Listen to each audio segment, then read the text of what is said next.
Marsaa hawaasa irratti wal beeksisnan jedha. Kanaafuu ulfaadhaa guyyaa kana baga geessanii hawaasi Oromoo immoo kabaja Oromooti asitti. Oboos immoo kan deeggaree kan jajjabeessee hundumaa godhaati jirus immoo hawaasa Oromooti jennee abdanna.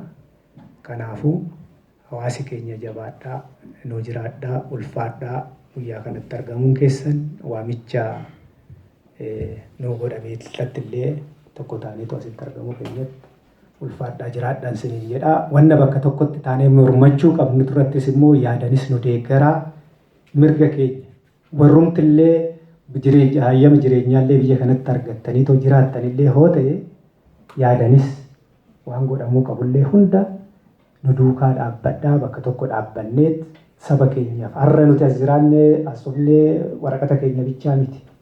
Duubee keenyallee borus baqannaa biraa jiraachuu danda'a. Kanaafuu haala jiru mijeessuu qabnan jedhaa. Ulfaadhaa asumarratti annaabaa nagaa.